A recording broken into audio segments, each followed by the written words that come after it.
Hi everyone, welcome back to yet another episode of Dreams to Destiny conversation series. We took a break, but we are back. We're so excited to be back. One of the reasons we are doing these conversations, especially on the theme of healed heart, healed mind, healed relationships, we as individuals and as a couple, we are realizing as we continue to learn and grow on these topics and basically move forward in life, we also find that it literally spills onto every area of our life. Like, you get to do your marriage better, you get to be better at work. So basically, your personal life, your professional life, your spiritual life, it has an impact on every area of your life.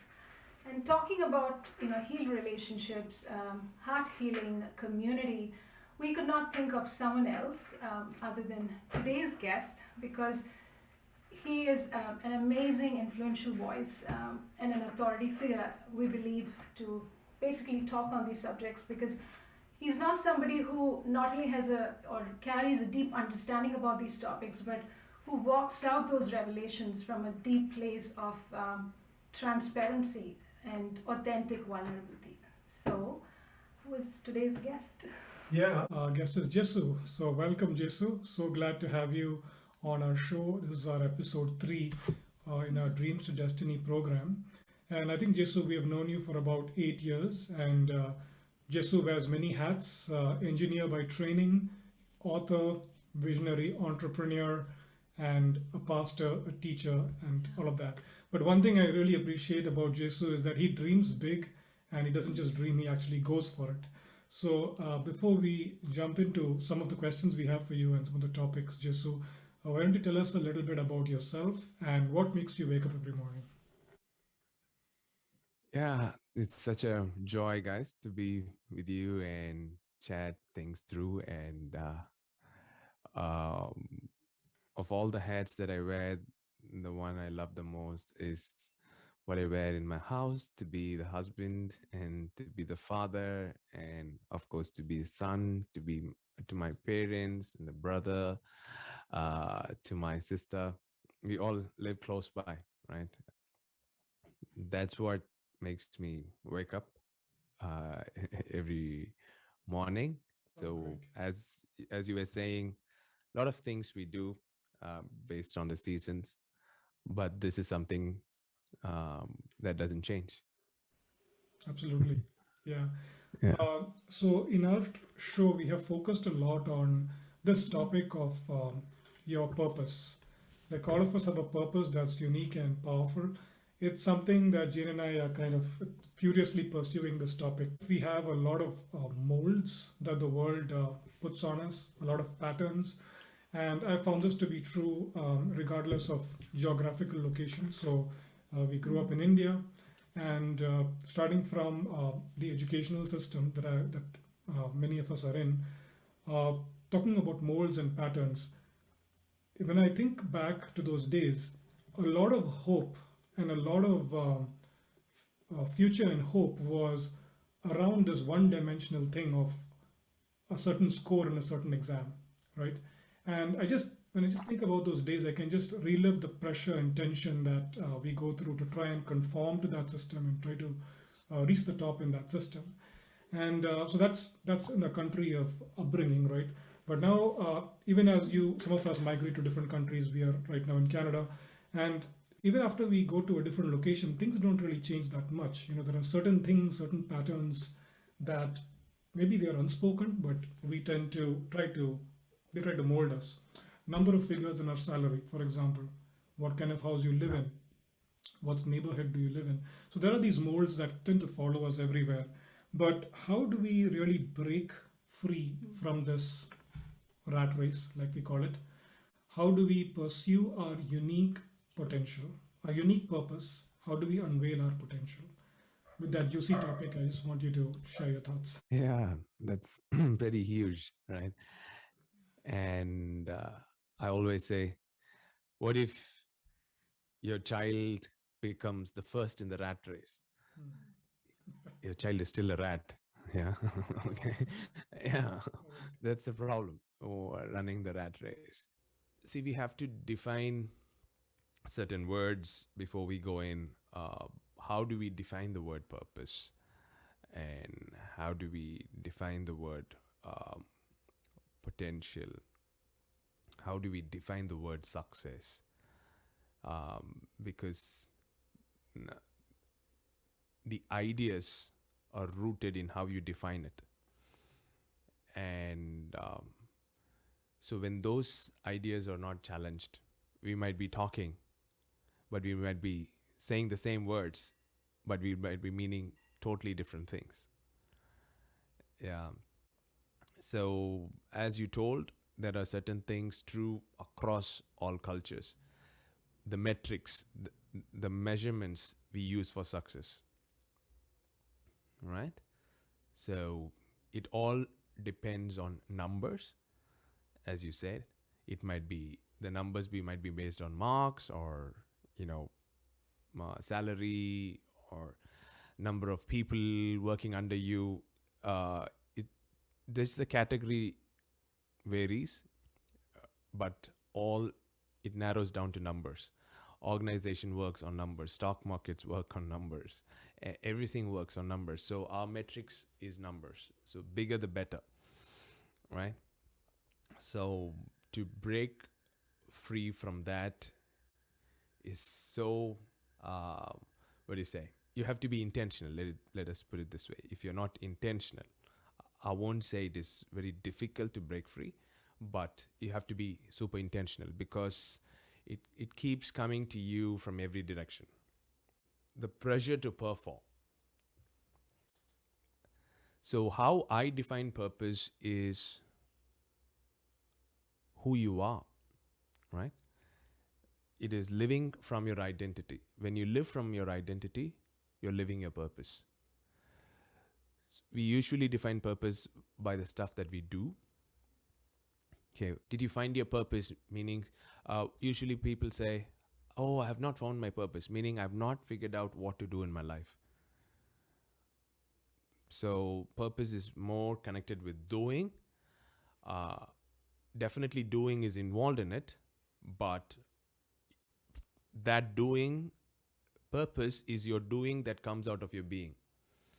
So, if you have not figured out your being, then doing becomes your identity. So you have your identity, then you have your assignment.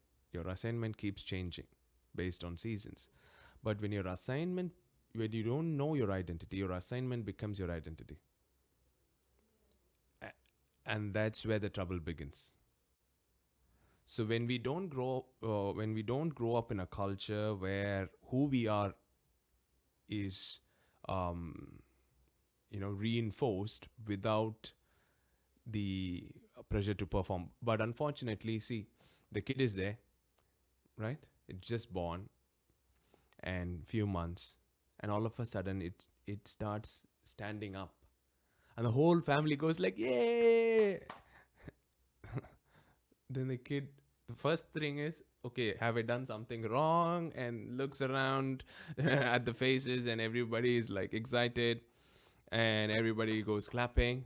So that begins the energy to perform. Then it takes the first step, then we clap. Yeah. So, um, so this is very culturally driven. Whenever we perform, we are appreciated, we are acknowledged, we are seen. So that is starting very, very early before we go to school, before we go to, and when something is done, when we say, "Oh, you're good boy," and this is 1 year, right? Okay, yeah. Let go. The kid let go of the toy. Very good boy. Didn't let go. No, don't be a naughty boy. So our attachment of identity. Good boy is an identity, right? Our attachment of identity to performance is very early in life, and so yeah. Mm, just imagine on the other side, all we uh, get reinforced from our communities into our identity apart from our performance. And then the kid is free to perform, to Mm-hmm. take risk, to fail. And two things, right? One is failure damaging you. But when your identity is not figured out, even the so called success damages you. Mm-hmm. Right. Yeah. In fact, I've seen success damage more people than failures. So here I'm using the definition in the general sense of success, right? Mm-hmm. Numbers. Somebody hit the number, somebody hit the lottery, somebody hit the business through the roof. That has destroyed than them going through rough patches. Wow. So in a way, you're saying that sometimes the very thing we're called to do in life can fire back and destroy us, or you know. When your assignment becomes your identity, it will destroy you. Mm. It's just a matter of time. Yeah. So, as soon as a child starts beginning to walk, we start encouraging the child, and that's pretty much all how the systems of the world are designed to encourage you when you do well. In one way, that probably helps us, but there's also a serious flaw there is that we start deriving our identity from that success. We are just getting into some sort of a mold. So, but you said that the key is to live out of your identity. What are some of the attributes of our true identity, and how do we find out? How do I find out my unique identity? Identity, or anyone listening to this podcast, how will they understand what their unique identity might be? Any thoughts to open with? See, we are a complex being, Mhm. Yeah. and we are not. What do you, what do you say? We are not a mechanical being. Mhm. Right. We are a three-dimensional, minimum three-dimensional. There might be more to us, but minimum three-dimensional beings. So how our soul is being formed is through mimesis.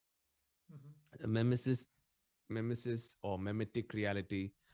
You know, it is from which we get the word imitation, right? So when we say unique, we think it should not have external influence. When we say original, we think we should not have external inspiration. Interesting. If it is your original thought, it's from you. But there is nothing original like that about us.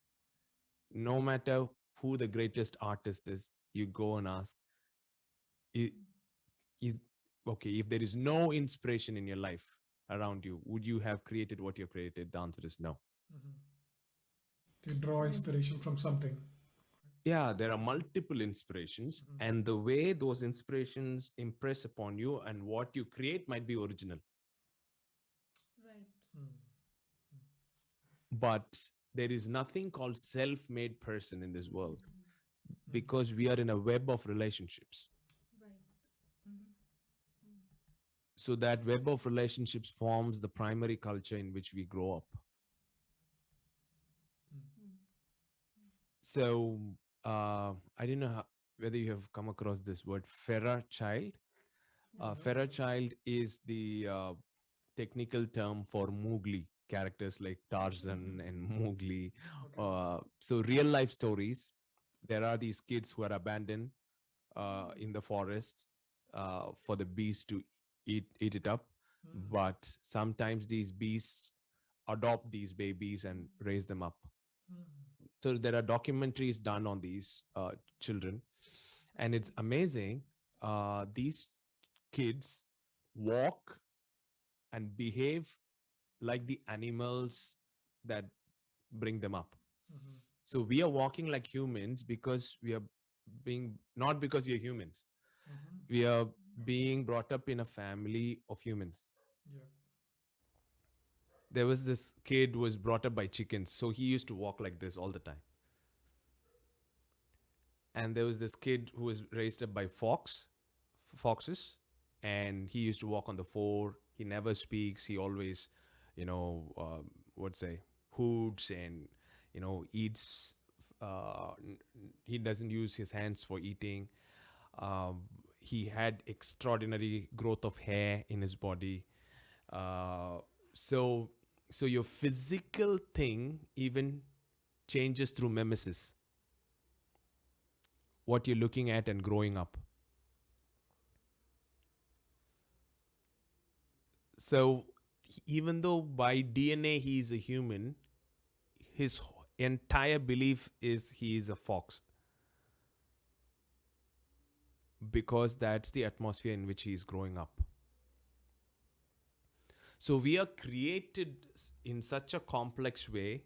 When we come into this world, even starting from being in the mother's womb, we start absorbing about our identity.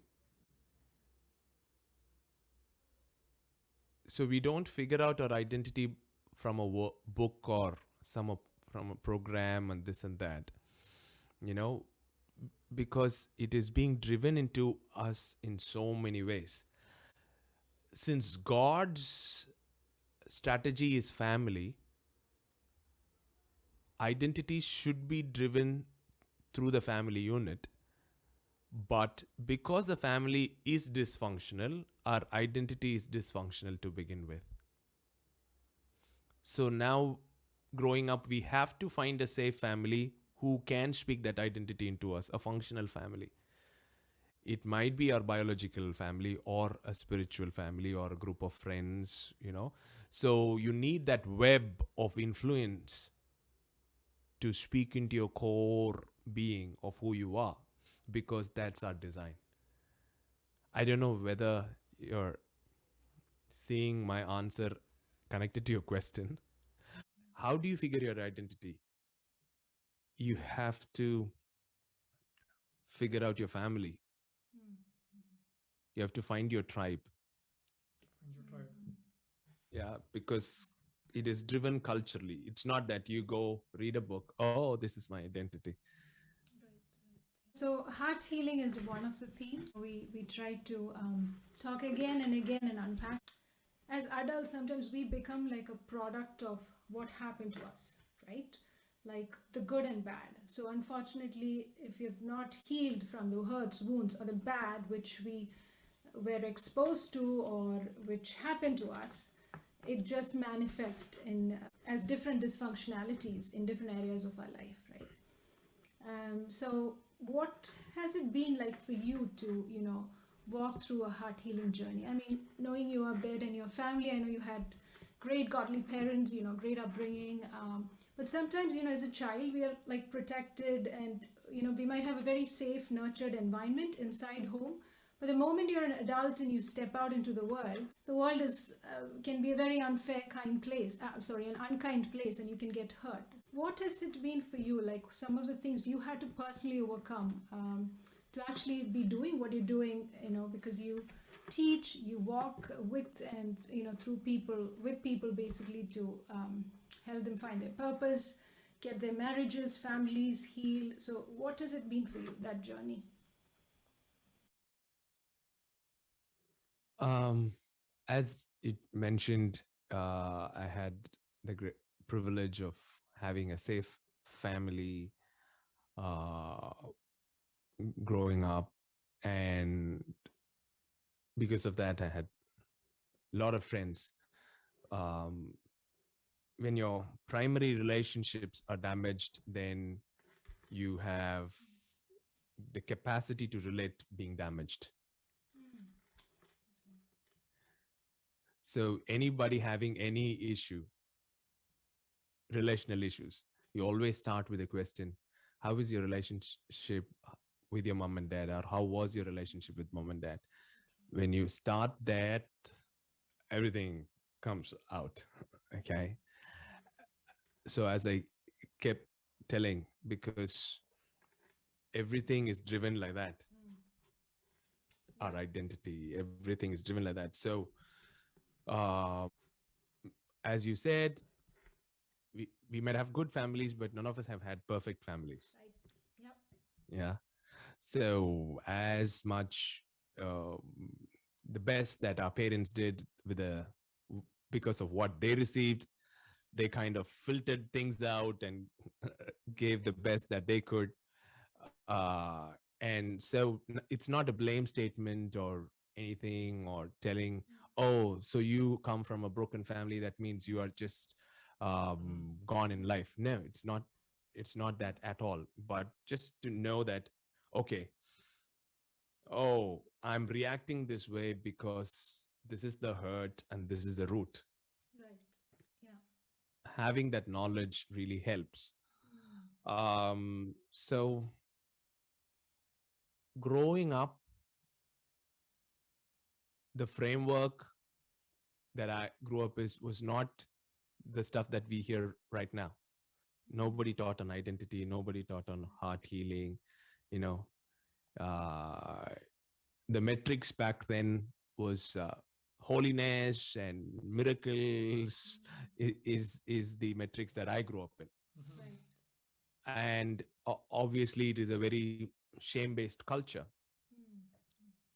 So so you have to keep things to yourself, and you can't share your struggles uh, because you are a leader.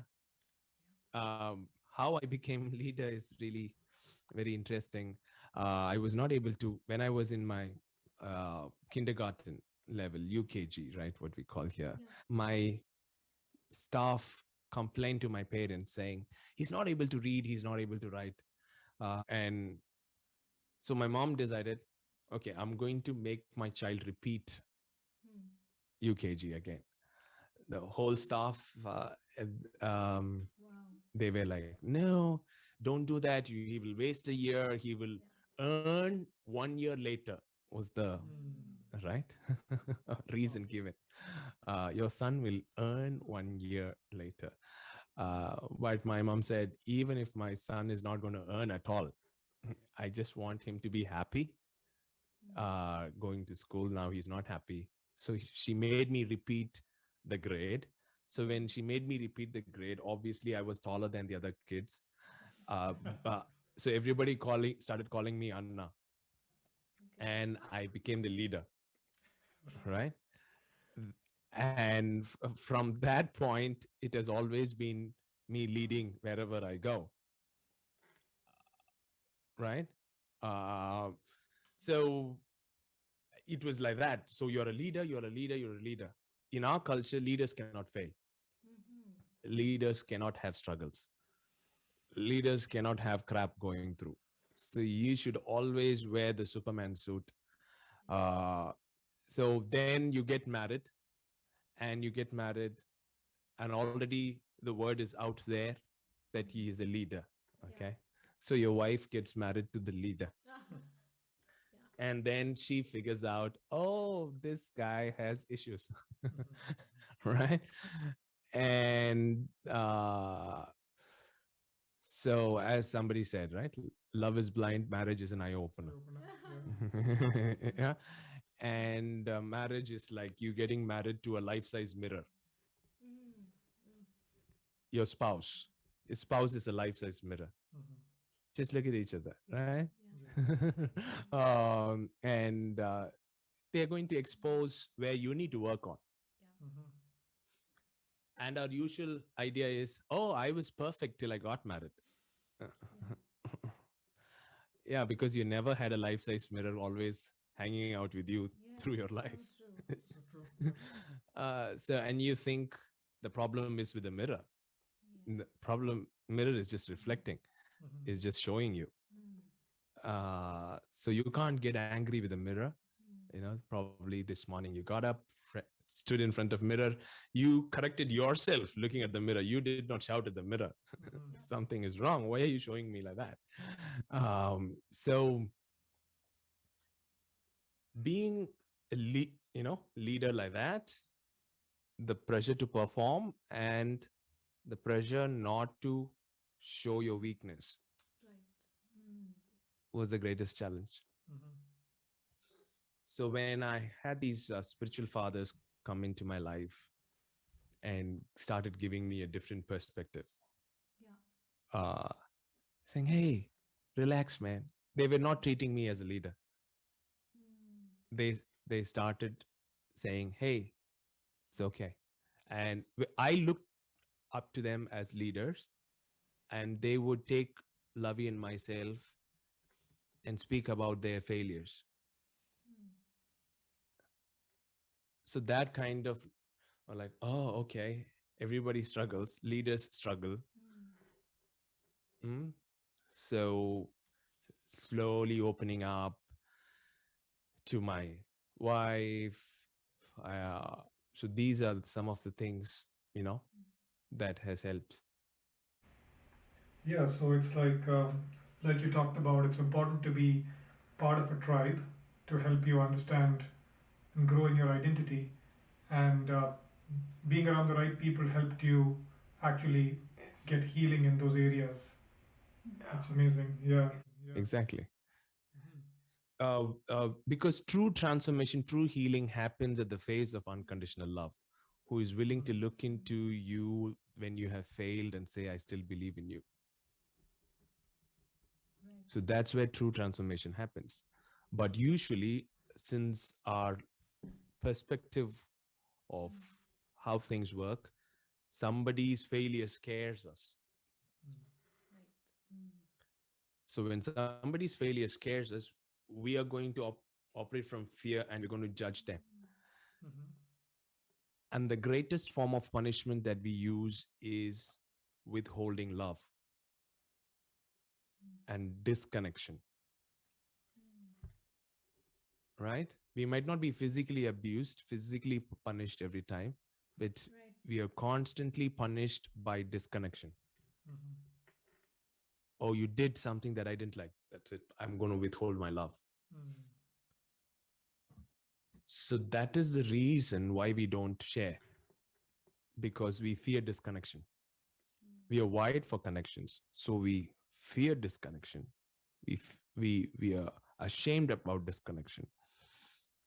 So when we find connections who will not disconnect from you when they find about your failure, so that is the safe place which is going to lead you into the healing journey. One of the subjects you're really passionate about, like teaching and helping others understand, is about justice. I want to draw a parallel, or a question like, is there a connection between trauma or unforgiveness and true justice? I remember, in my childhood days, and as I just grew up into a teenage girl, because of some things which happened and what I got exposed to and things like that, I harbored unforgiveness for years. So for a long time, I thought, by harboring unforgiveness, I was serving myself some amount or some kind of justice. Little time did it take for to prove myself wrong, because in a few years time I found that this very belief system or thought I was really worshipping and using as a defense mechanism um, fired back and started attacking me, because I actually moved into some kind of depression, and then took a community of healed people to just walk with me, where I found my redemption and healing. And also there's a lot of scientific evidence based research which says that, like, unhealed trauma can literally get trapped at a cellular level, and it can manifest Yeah. as different forms of, like, physical illness, from Yeah. cancer to mental illness, Yeah. like schizophrenia, bipolar disorder, etc., etc. Again, even as I'm talking, if anybody is watching and we're talking about forgiveness, I want to make sure that I'm not condoning evil, um, because, but at the same time, we need to know that, like, no baby or none of us come into this world as as a terrorist or a thief or a sexual abuser. We come as these innocent beings, and then stuff happens, the good and bad, and something else, we become something else. So if justice is not harboring unforgiveness, or have a sense of punishment or revenge to anybody who has done anything wrong to you, then what is justice? Yeah. If we can redefine justice and live out that, the world will be like heaven on earth, right? This is a huge thing because justice is played out at every level, starting from sibling fight, right? We fight for the same toy. Mom comes, takes the toy, and gives it to the kid that cries the most, and we feel justice is not served. And it plays out, it plays out, it plays in all relationships. Whenever we have been wronged, we all demand justice. But it goes into societies, nations, right? The state is not giving us the water that we need. It rolls out into wars. So starting from sibling fight to world wars is all based on our definition of justice.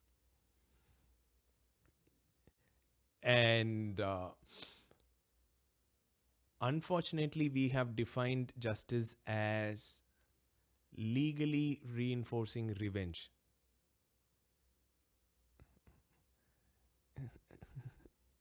We call our parents and say, okay, he did this to me, now beat him. If I beat him, it's revenge. If I ask my parents to beat him, it's justice. So, from a legal authority, when we enforce our revenge, we call it as justice. So, somebody did something, I go to the court and legally reinforce what I wanted to do to him. I wanted to kill him.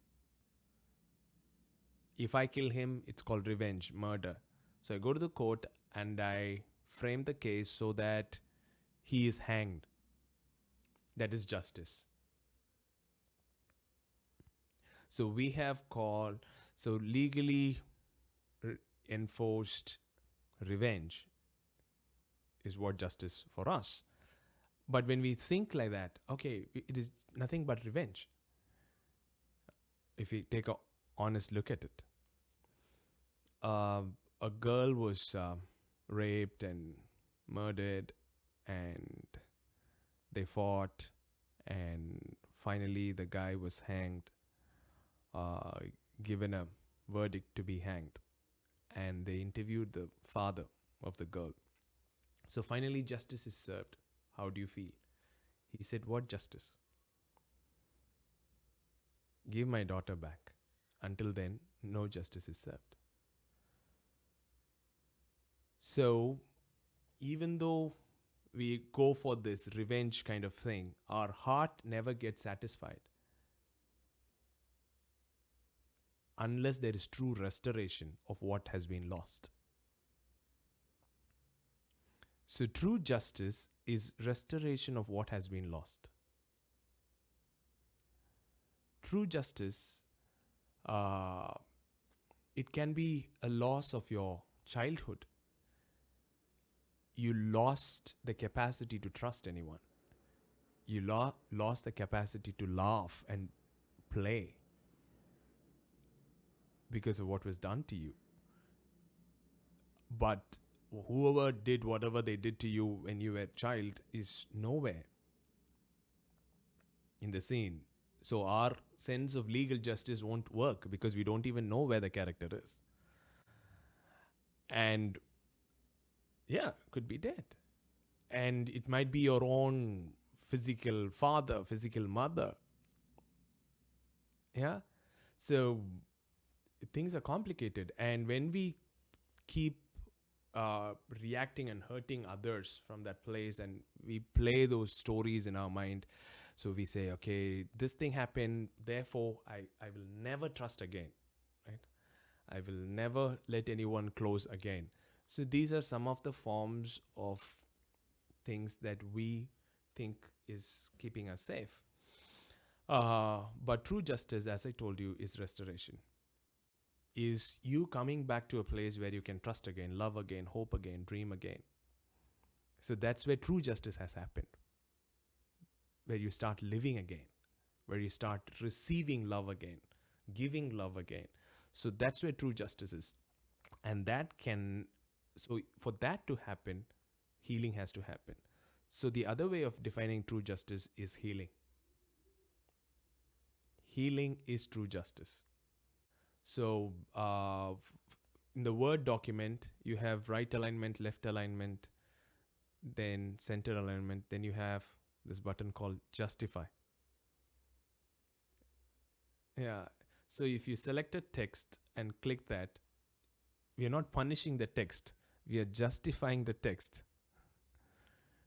We are setting it to right, restoring it to the intended design. So these are some of the ideas that has to come along with true justice. So, do you think there is a need for a restorer or a healer to come into this place? See, as I told you, for that father who said, bring my daughter back, Mm, what answers can we give other than resurrection? mm, Right? And that's why God is the only true restorer of all things, mm. because he brings the resurrection to the table that nobody brings. Wow. Mm, And he says, hey, ultimately, I'm going to restore mm, everything mm. through resurrection. And I think Nothing is being lost. yeah. Yeah. Sorry to interrupt you. So, but as you're talking, even sometimes in our life, I've experienced it in my life. Areas where, like you said, where I think I lost a part of life or whatever. When God restores, He restores it. It might be in a very different way, but it might not be the Mm. way, or the shape and form even might look different. Mm. But He restores. So Yes, yeah, it does. mm, Yeah, because as I told you, healing is restoration, mm, and he is our healing. See, healing is not a program, healing is not a technique. mm, Healing is relational. so true. So we should understand these things.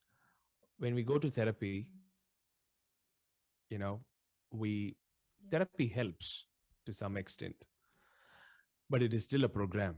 Mm, But if we can get healed in a relational journey, mm, it is much, much deeper, you know, long lasting. yeah. And I think it's the same, even forgiving yourself or forgiving others, because that's what healing finally is. Without Yeah. having a relationship with the forgiver, you can just get into Hmm. again this cycle, right? Back to ground So, zero. Yeah. why we are not able to forgive is our understanding of how God deals with wrong. Mm, right. We have been taught that sin has to be punished to be forgiven. Mm, yeah. And in fact, we said, Father God punished Jesus to forgive us of our sins. That's the fundamental problem. So, when we believe that, we believe there Mm, has to be some form of punishment for me to forgive. mm, mm, But that is not what the Bible talks about. mm, So when we see the cross as a place of divine punishment, we can never punish without, we can never forgive without punishment. Hearing for the first time about divine punishment. So we think our forgiveness comes out of divine punishment. We are Mm, legally forgiven because Jesus was legally beaten the crap out Punished. of him. Mhm. Yeah. yeah. Which is very skewed understanding of how justice works in the mind of God. See, when God said, if you eat of this tree, you shall surely die, he did not punish them. Mm, right. He did not say, if you eat of this tree, I will kill you. He said, if you eat of this tree, Mm, you will die. If I'm going to say, if you touch this cup, your fingers will get burnt, I'm not mm, punishing you. Instead, if I'm going to hold your hand and put it in, that's punishment. And even him sending Adam and Eve out of the garden, we see it as punishment. Right. But it is not punishment, it's protection, right? He said, hey, I don't want mankind to reach out and take part of something that's going to make him stuck in this state forever. So I'm going to protect him. So our entire narrative is punishment. God punishes, God punishes, God punishes. Right. And finally we say, forgive, forgive, forgive. It's never going to work unless otherwise we understand God unconditionally forgives us without punishing anyone. So on a quick note, Jez, would you agree if I were to say that, all the evil and oppression and injustice we see around in the society and the people around us who are doing wrong things, do you think it's a byproduct of unhealed hearts, or where the concept of justice has been skewed in their understanding?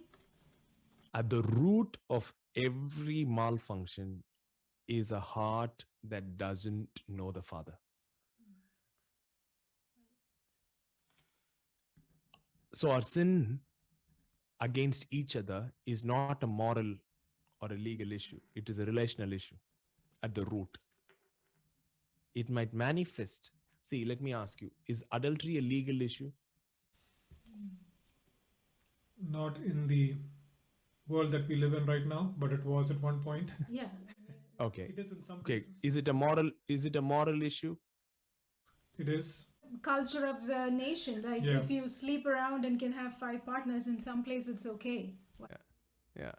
So at the end of the day, no matter, even in the culture that doesn't punish it, okay, you go and ask the wife, okay, how do you feel about your husband going around sleeping everyone? The culture doesn't punish it. Okay, it is not legally a problem. Okay. The wife is going to say, hey, I'm feeling used. Right? And so adultery at the root is a relational issue. No matter culturally how we define it. At the root, it's a relational issue. It is sinning against your wife. It is sinning against trust. And the person whose trust has been broken, no matter in what culture and what the definition is, they're still going to say, I'm feeling hurt. So every malfunction, which we have defined it in whatever way we want to define it, at the root is relational. Because we are relational beings. The thing that can make us happy the most is relationship. Therefore, the thing that can hurt us the most is relationship.